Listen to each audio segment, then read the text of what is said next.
Hola alumnos, bienvenidos a esta entrega de Matemática 2.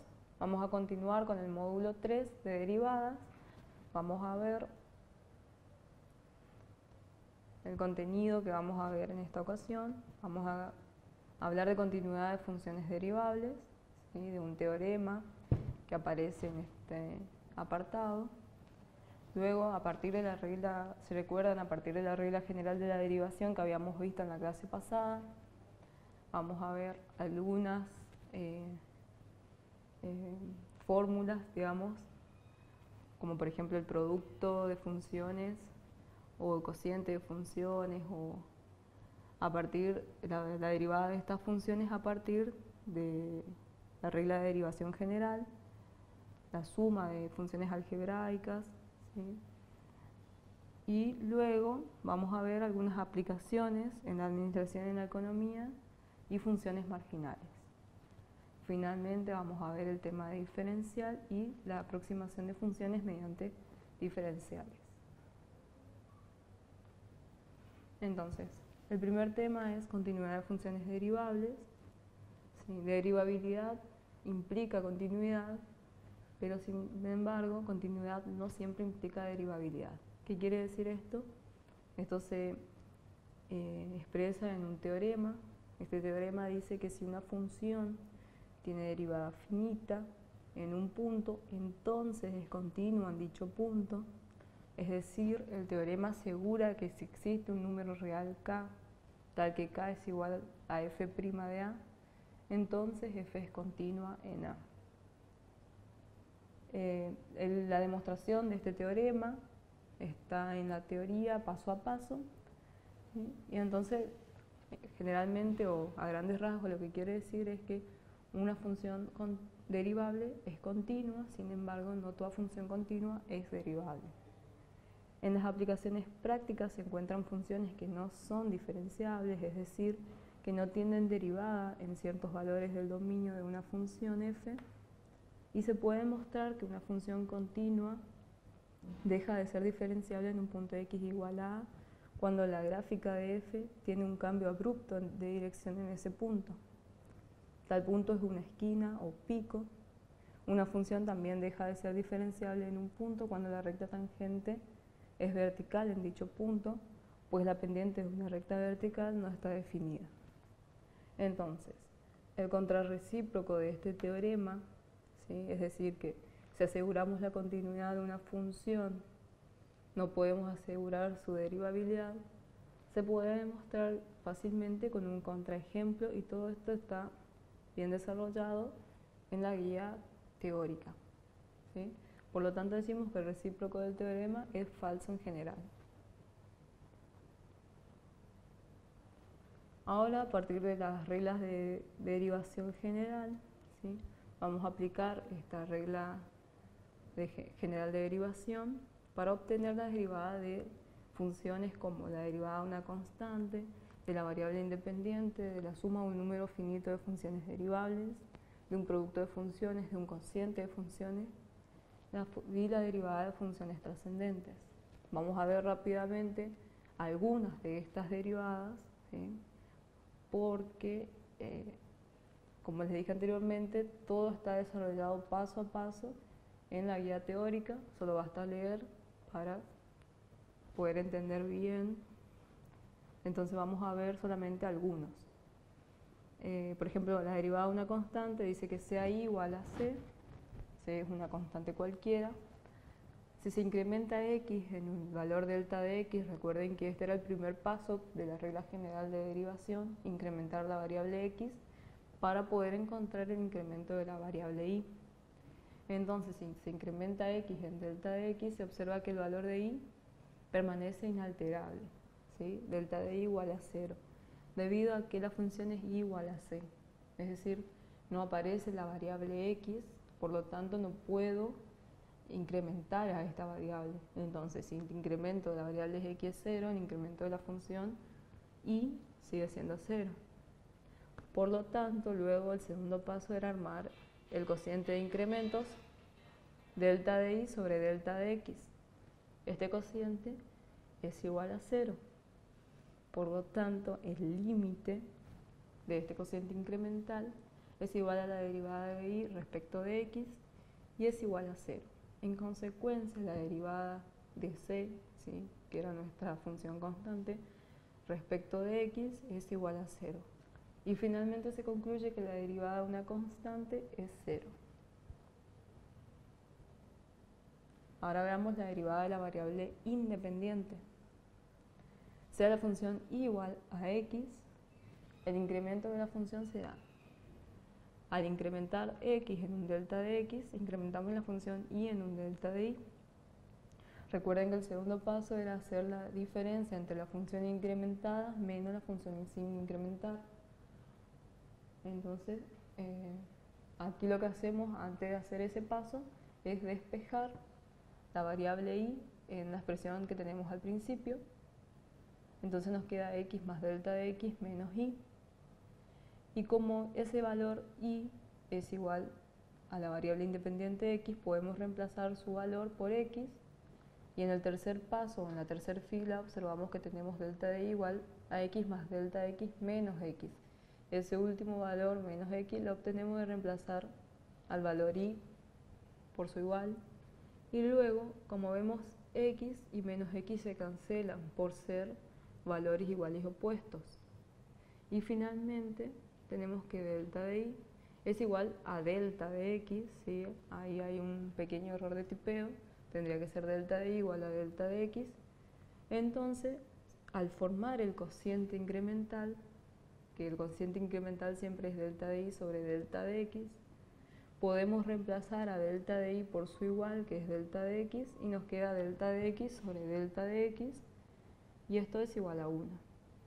Luego aplicamos el límite cuando delta de x tiende a 0 del cociente incremental, y como ese cociente incremental es igual a 1, y ya sabíamos que el límite de una constante es la misma constante, por lo tanto el límite de 1 cuando delta de x tiende a 0 es igual a 1. Y finalmente se concluye que la derivada de la variable independiente es igual a la unidad. Bien, ahora dice derivada de un producto de funciones. Entonces dice, sea la función y igual a u por b, donde u es igual a u de x y b es igual a b de x, que son dos funciones continuas y derivables. Además, cuando delta de x tiende a 0, delta de u tiende a 0 y delta de b tiende a 0. Entonces, esas son las consideraciones a tener en cuenta. Y el primer paso dice hallar la función incrementada. Entonces, incrementamos a u por b, la incrementamos en delta de u y delta de b, y de esa manera incrementamos a la función y en delta de y. Luego, el segundo paso es restar a la función incrementada a la función sin incrementar, y obtenemos un producto de funciones, y como vemos, podemos aplicar la propiedad distributiva, por lo tanto nos obtenemos delta de y igual a u por b más u por delta de b más b por delta de u, más delta de u por delta de b menos u por b. Como vemos, u por b y menos u por b son iguales o opuestas, entonces se pueden cancelar, y finalmente obtenemos que delta de y es igual a u por delta de b más b por delta de u más delta de u por delta de b. En el tercer paso hay que formar el cociente incremental dividiendo todo por delta de x.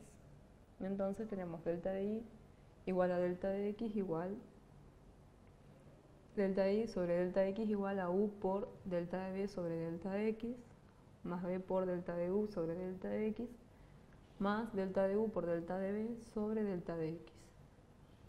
Como vemos, esta expresión es igual a decir u por delta de b sobre delta de x más b por delta de u sobre delta de x más delta de u sobre delta de x por delta de b, o bien es igual a decir u por delta de b sobre delta de x más b por delta de u sobre delta de x más delta de b sobre delta de x por delta de u. En el cuarto paso encontramos el límite cuando el delta de x tiende a 0 del cociente incremental. Entonces, el límite del cociente incremental cuando delta de x tiende a 0 es igual al límite de u por delta de b sobre delta de x más b por delta de u sobre delta de x más delta de u por delta de b sobre delta de x cuando delta de x tiende a 0. Entonces, finalmente, resulta, recordando la condición al principio, cuando delta de x tendía a 0, delta de u tendía a 0 y delta de b tendía a 0, entonces como el límite de delta de x, cuando delta de x tiende a 0 de delta de b sobre delta de x es igual a b', y el límite de delta de x que tiende a 0 cuando delta de u, el límite de delta u sobre delta de x cuando delta de x tiende a 0 es igual a u', resulta finalmente y' igual a u' por b más u por b'. Como vemos ahí, hay términos que se hicieron iguales a 0, y se hicieron iguales a 0 cuando aplicábamos el límite de delta de x que tiende a 0 por delta de b, o el límite de delta de x que tiende a 0 de delta de u, porque habíamos dicho la consideración principal al principio era que cuando delta de x tendía a 0, delta de u y delta de b tendían a 0. Entonces, volviendo al cuarto paso, cuando aplicamos el límite, ¿sí? Ahí podemos aplicar muchas propiedades de límites. Por ejemplo, aplicamos el producto, el límite de un producto es el producto de los límites, el límite de la suma es la suma de los límites, ¿sí? Aplicando sucesivamente estas propiedades, finalmente obtenemos la expresión al final que dice que la derivada de un producto es igual a la derivada de la primera función por la segunda sin derivar más la primera función sin derivar por la segunda función derivada. De forma análoga se calcula o se puede hallar la derivada de un cociente de funciones. Y finalmente vamos a ver la derivada de funciones trascendentes, derivada del logaritmo neperiano de x. Sea la función y igual al logaritmo de x, al logaritmo neperiano de x, entonces primero hallamos la función incrementada, es decir, incrementamos x para encontrar el incremento de y. A la función incrementada le restamos la función sin incrementar y encontramos el delta de y. ¿Sí? Y aplicamos una propiedad de logaritmos. Recuerden que la resta de logaritmos es igual al cociente del logaritmo. Entonces, como tenemos arriba el logaritmo de x más delta de x menos el logaritmo de x, es lo mismo que decir el logaritmo natural de x más delta de x sobre x. Entonces, en el tercer paso, armamos el cociente incremental dividiendo todo por delta de x y multiplicamos, haciendo un artilugio matemático, multiplicamos al cociente incremental o multiplicamos ambos miembros por x sobre x. Como vemos, en el segundo miembro obtenemos 1 sobre delta de x por 1 sobre x por el logaritmo de 1 más delta de x sobre x. Entonces, finalmente el cociente incremental es x sobre delta de x por 1 sobre x por el logaritmo de 1 más delta de x sobre x. Entonces, nuevamente por propiedad de los logaritmos, como vemos ahí aplicamos la propiedad de la potencia. Entonces, el logaritmo de una potencia es igual a multiplicar el exponente por el logaritmo. Entonces, como vemos aquí tenemos 1 sobre x por el logaritmo de 1 más delta de x sobre x elevado a la x sobre delta de x. Ese exponente era el valor que estaba anteriormente multiplicando al logaritmo. Y luego, haciendo la transformación, el exponente que es x sobre delta de x igual a t, cuando delta de x tiende a 0, t tiende a infinito, entonces utilizamos esa transformación y nos queda que delta de y sobre delta de x es 1 sobre x por el logaritmo de 1 más 1 sobre t elevado a la t.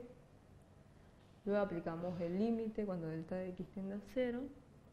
Por propiedad del límite, el límite de una constante es igual a multiplicar la constante por el límite, entonces sacamos 1 sobre x afuera de la expresión del límite y decimos que como habíamos hecho anteriormente la transformación, cuando delta de x tiende a 0, decimos que t tiende a infinito, y esta expresión final, límite del logaritmo de 1 más 1 sobre t elevado a la t cuando t tiende a infinito, no es otra cosa que la expresión del número de Euler o del número e. Entonces tenemos que finalmente 1 sobre x por el logaritmo natural de e. Como el logaritmo natural de e es igual a 1, finalmente la derivada es 1 sobre x. Luego decimos que la derivada del logaritmo neperiano de x es igual a 1 sobre x. Luego vamos a ver algunas aplicaciones, funciones marginales. Entonces decimos que el análisis marginal es el estudio de la razón de cambio de cantidades económicas. Por ejemplo, un economista no se preocupa solo por el valor del PBI de una economía en un instante dado, sino también por la razón en que aumenta o disminuye. El adjetivo marginal en economía es sinónimo de derivada de. Entonces vamos a ver función costo, marginal, costo promedio. Vamos a ver las funciones de ingreso, ingreso marginal, ganancia marginal, y en general, como cuando hablamos de marginal, estamos hablando de el costo en el que se incurre para producir una unidad adicional de producto en nuestra empresa. Entonces, vamos a usar estos conceptos y vamos a ver rápidamente algunos ejemplos. Por ejemplo, dice, si la ecuación del costo promedio de un fabricante es C media igual a 0,001 por Q al cuadrado menos 0,02 Q más 5 más 5000 sobre Q, encontrar la función de costo marginal. ¿Cuál es el costo marginal? Cuando se producen 50 unidades. Entonces dice, la función de costo marginal es la derivada de la función de costo total C. Entonces encontramos primero C multiplicando C media por Q. Entonces ahí tenemos Q por C media, que era la función que nos daban como dato. Hacemos la distributiva y obtenemos la función C. Al diferenciar C, obtenemos la función de costo marginal, entonces hacemos la derivada de C respecto de Q. Obtenemos su función derivada, y el costo marginal, cuando se producen 50 unidades, decimos, reemplazamos a Q por 50, y obtenemos que si C es el precio y la producción se incrementa en una unidad, Q es igual a 50, pasamos de Q igual a 50 a Q igual a 51, el costo de la unidad adicional es aproximadamente de 3,75 pesos. Si la producción se incrementa un tercio de unidades desde que Q es igual a 50, el costo de la producción adicional es aproximadamente 1,25 pesos. Entonces, como vimos ahí, encontramos el costo marginal, teníamos 50 unidades, 50 unidades, ¿sí? Y para producir una más, es decir, para producir la unidad 51, utilizamos la fórmula del costo marginal. Finalmente vamos a ver rápidamente qué es la diferencial de una función. Dice que al dar la definición de derivada de una función en un punto se indicaron distintas notaciones, y en este caso una de ellas era diferencial de y respecto de x. La segunda expresión es el de derivada de y respecto de x, y puede justificarse si se define previamente la diferencial de una función. La definición está motivada por el siguiente razonamiento. Sea el punto P y un punto fijo sobre la gráfica de y, tomando el punto P como origen se introduce un nuevo sistema de coordenadas cuyos ejes van a ser diferencial de x y diferencial de y, son paralelos a los ejes antiguos, es decir, a x y a y. Como vemos aquí, tenemos los ejes x e y, y trazamos las paralelas por el punto P, que se encuentra fijo sobre una curva y sobre este punto trazamos las paralelas diferencial de x y diferencial de y, paralelas a los ejes antiguos, y trazamos un nuevo sistema. En este nuevo sistema de coordenadas, la recta tangente en el punto P pasa por el origen, ¿sí?, de este nuevo sistema, y en consecuencia su ecuación es bastante simple, a saber que diferencial de y es igual a m por diferencial de x. ¿Por qué? Porque la ordenada del origen es 0, ¿sí? ¿sí? Entonces donde m es la pendiente de esta recta. Ahora, como la pendiente del nuevo sistema es la misma que la de la antigua, esto es m igual a f' de x, se tiene entonces que el diferencial de y es igual a f' de x por diferencial de x. Lo anterior nos permite dar la definición formal de las diferenciales. Se llama diferencial de la variable independiente x, denotada por diferencial de y, por diferencial de x al incremento delta de x, esto es diferencial de x igual a delta de x. Si es igual a f de x, es una función derivable de x, la diferencial de y en el punto x, denotada por diferencial de y, se define como diferencial de y igual a f' de x por delta de x, o también diferencial de y por f' de x por diferencial de x. Es decir, es el producto de la derivada de la función por el incremento de la variable independiente. Bueno, y finalmente se utiliza la aproximación de funciones.